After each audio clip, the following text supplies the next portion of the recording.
Right, first thing to look at is got to do some resets.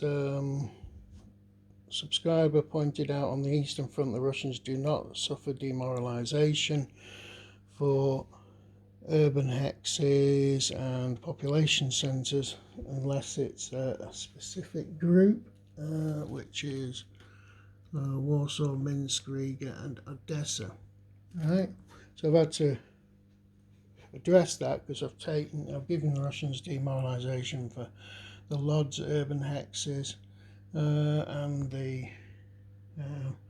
these population centres here, 3 of them. So that actually significantly reduces the Russian demoralization. It puts them down to by nearly 100. I've also had to look at the Mesopotamian and the Sinai fronts because I missed a supply and a reinforcement track, some entries on there. So what I've done is I've actually sort of addressed that. So the Allies got a lot more units in Egypt, Sinai now, and they're sort of positioned all the way along the Suez Canal and the lake. Waiting, starting to entrench. We're waiting for the Turks marching slowly across Sinai towards us. We've also added a load of units into the Mesopotamian things which didn't get done, which is at Basra.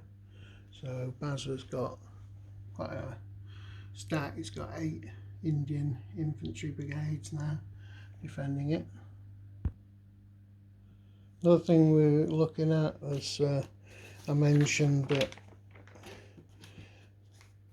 after the end of November 7th turn, you start having to search for all your reinforcements and replacement schedules throughout the manuals. So I've sort of written them down for the December ones. So that controls your supply points and your replacements, and I also have to mark in all the manuals where the actual reinforcement tracks are. I've also noted the demoralization effects that take place on Austria-Hungary and Germany due to the blockade. I'm going to need to take a copy of this, photocopy so I can pin it up near the game board for the Ottoman fronts. Just provides like off movement map connections and everything for transferring units. Next thing we have to do is looking at the fact that winter's coming into force on the map. The only exceptions to that is the Mesopotamian and the Sinai map south of Galilee, where there's no winter effects. Now the winter effects last from first turn of December to end of the last turn of February. The only exception to this is the Italian front because of the alpine terrain, where the winter actually continues to the end of April, 7th turn of April. Now, the main effects of terrain, the winter stuff, is the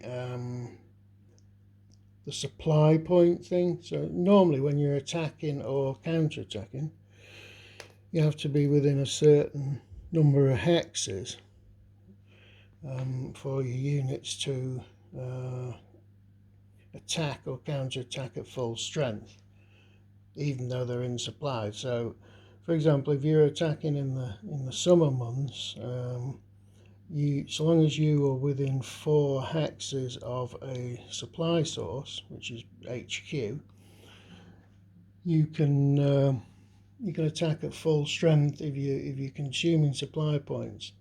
Now, if you were, say, 5 movement points away, each one of your attacking units would suffer a -1 penalty to their strength points. The same, I've probably not explained that very well, but the same process works with counter-attacking, except you've got an 8 movement point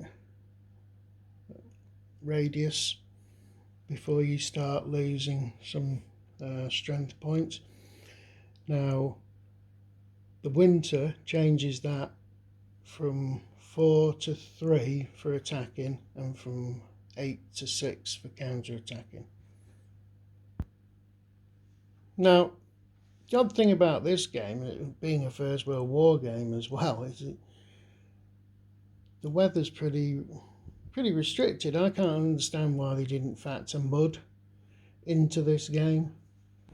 They've obviously taken a design decision not to do that, but mud would certainly slow down the movement of all units at certain points in time, and it would, I reckon it would have the same effect that the winter thing is doing in terms of conducting attacks and counter-attacks at full strength. But anyway, that's just my thoughts on it. They've obviously made that decision for what they consider to be very good reasons.